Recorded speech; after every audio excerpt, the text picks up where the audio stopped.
Welcome back to our channel respect education.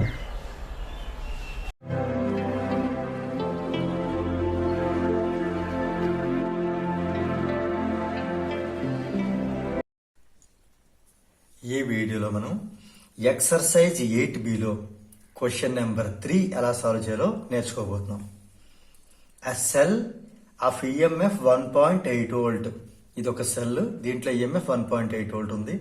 And internal resistance అంటే ఈ బ్యాటరీలో ఉండేటటువంటి resistance internal గా అది 2 ఓం, లేదా సెల్లో ఉండే resistance is connected in series with ఇది ఈ యొక్క ఇంటర్నల్ రెసిస్టెన్స్ లేకపోతే ఈ సెల్ ఇది దేనికి కనెక్ట్ అయ్యి ఉంది? సిరీస్ లో యామ్మీటర్ తో కనెక్ట్ అయ్యి ఉంది. యామ్మీటర్ కూడా రెసిస్టెన్స్ ఉంది 0.7 ఓం.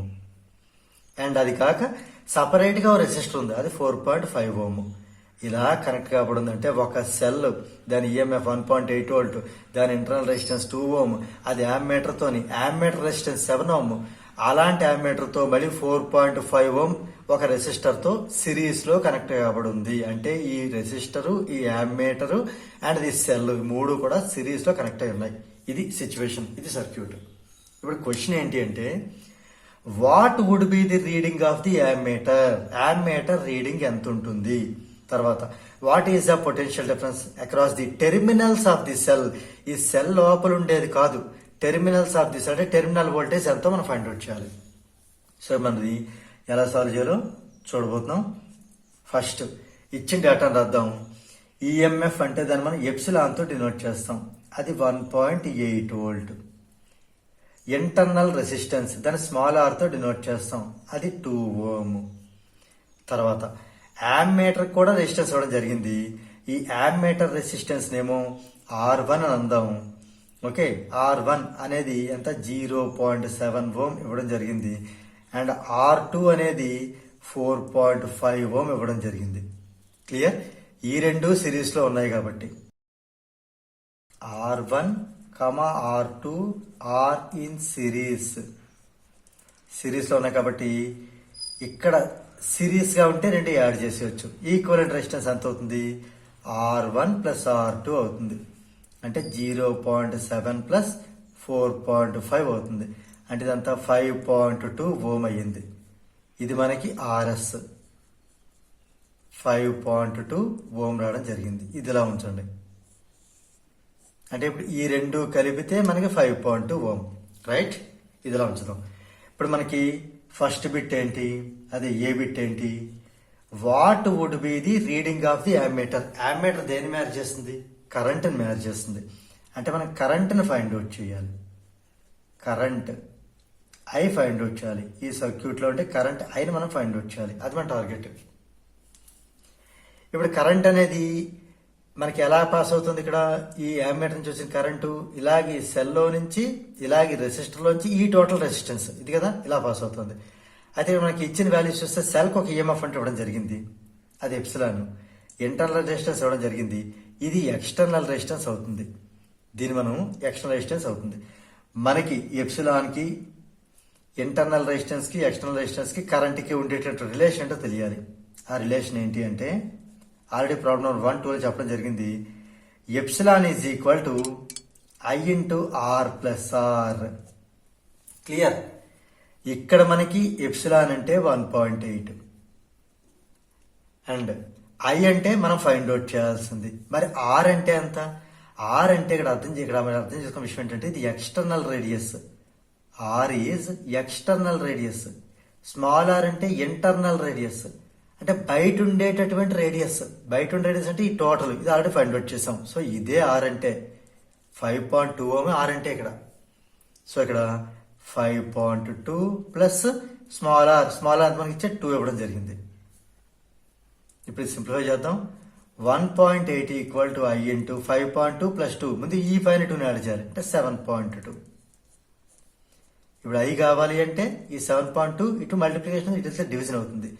1.8 by 7.2 ఇంటూ 10 by 10 చేసాం అనుకోండి, 18/72 అవుతుంది.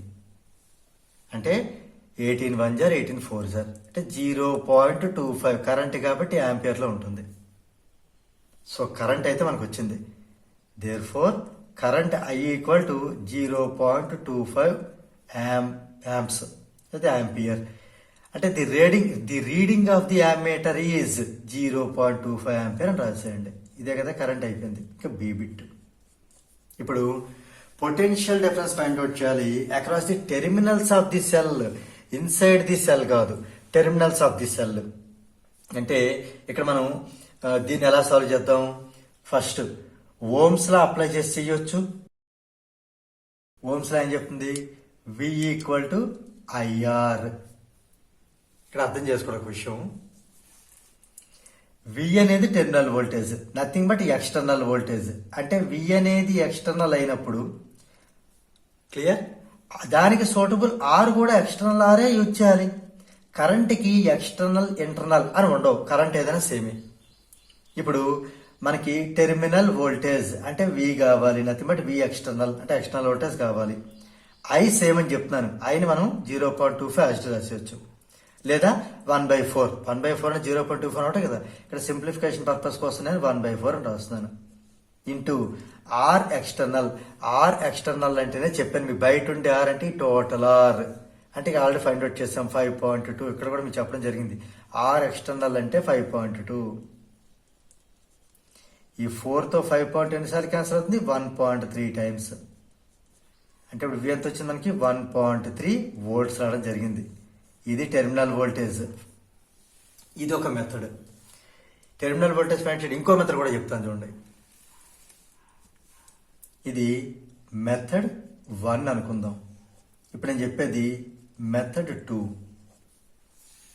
ఇది ఎలాగూ ఇంటర్నల్ రెసిస్టెన్స్ ద్వారా పాస్ అయ్యేటటువంటి కరెంటే కదా మనకి ఇంటర్నల్ రెసిస్టెన్స్, ఇంటర్నల్ వోల్టేజ్ ఇస్తుంది. నెక్స్ట్ ఎక్స్టర్నల్ రెసిస్టెన్స్ ద్వారా పాస్ అయ్యే కరెంటే కదా మనకి ఎక్స్టర్నల్ వోల్టేజ్ ఇస్తుంది. ఇప్పుడు మనకి ఎప్సిలాన్ అని ఉంది. ఇక్కడ మనకి ఎప్సిలాన్ అనేది మనకి ఏం చెప్తుంది? Capital V plus small v. అంటే terminal voltage plus voltage drop. ఇంకా చెప్పాలంటే external voltage plus internal voltage. ఓకేనా? అంటే ఇక్కడ మనకి ఈ ఇంటర్నల్ వోల్టేజ్ ని ఫైండ్ అవుట్ చేస్తే, అది ఇక్కడ సబ్స్టిట్యూట్ చేస్తే మనకి ఎక్స్టర్నల్ వోల్టేజ్ కావాల్సిన వోల్టేజ్ వచ్చేస్తుంది కదా. ఇప్పుడు ఇంటర్నల్ వోల్టేజ్ ఎలా మనం ఫైండ్ అవుట్ చేస్తాం అంటే ఇంటర్నల్ వోల్టేజ్ వోల్టేజ్ డ్రాప్. ఇది ఇంటర్నల్ రెసిస్టెన్స్ ద్వారా ఎంత కరెంట్ అయితే పాస్ అవుతుందో ఆ ప్రొడక్టే కదా ఇది voltage drop, internal resistance. So కరెంట్కి ఇంటర్నల్ ఎక్స్టర్నల్ అంటూ ఉండవు. కరెంట్ ఇక్కడ మనకి ఎంత ఇచ్చారు, ఇక్కడ మనకి ఎంత ఇవ్వడం జరిగింది, కరెంట్ ఎంత వచ్చింది 0.25. అది యాజ్ ఇట్ ఈజ్ రాసేద్దాం. ఇంటూ ఇంటర్నల్ రెసిస్టెన్స్ అంతా 2 ఇవ్వడం జరిగింది. అంటే ఇది అంత మనకి 0.5 అయ్యింది, 0.5 ఓం. క్లియర్? అంతే కదా. ఓకే, సో ఇక్కడ 2 రాయడం మర్చిపోయాను. 2 ఇది 2. ఓకే, 2 5 10, 1 2 2 4. ఓకే, 0.5 ఓం అయింది. అంటే ఇది స్మాల్ v వాల్యూ. ఇక్కడ సబ్స్టిట్యూట్ చేద్దాం. ఇక్కడ మనకి ఎప్సిలాన్ అంత జరిగింది 1.8 ఇవ్వడం జరిగింది. 1.8 ఈక్వల్ టు కనిపిస్తుందా? రైట్. ఈ v మనం ఫైండ్ అవుట్ చేయాలి. వోల్టేజ్ డ్రాప్ ఎంత వచ్చింది మనకి? 0.5 వచ్చింది. 0.5 వోల్ట్. ఇది మనకి వోల్టేజ్ డ్రాప్, వోల్ట్స్. ఇప్పుడు 0.5 ఇటు పంపిద్దాం. ఇటు మూవ్ అయితే ఏమవుతుంది మనకి? v కావాలంటే 1.8 మైనస్ 0.5 అంటే ఎంత వచ్చింది? 1.3 వోల్ట్. ఈ కేసులో v ఎంత వచ్చింది? 1.3 వోల్ట్ రావడం జరిగింది. రైట్. మరి ఇక్కడ v ఎంత వచ్చింది? 1.3 వచ్చింది. అంటే మీరు ఈ మెథడ్లో సాల్వ్ చేసినా ఈ మెథడ్లో సాల్వ్ చేసినా కూడా మనకి ఈ యొక్క potential difference across the terminals of the cell, nothing but terminal voltage, nothing but external voltage 1.3 volts రావడం జరుగుతుంది. సో దీంతో మనకి ఈ ప్రాబ్లం నెంబర్ 3 అనేది కంప్లీట్ అయింది.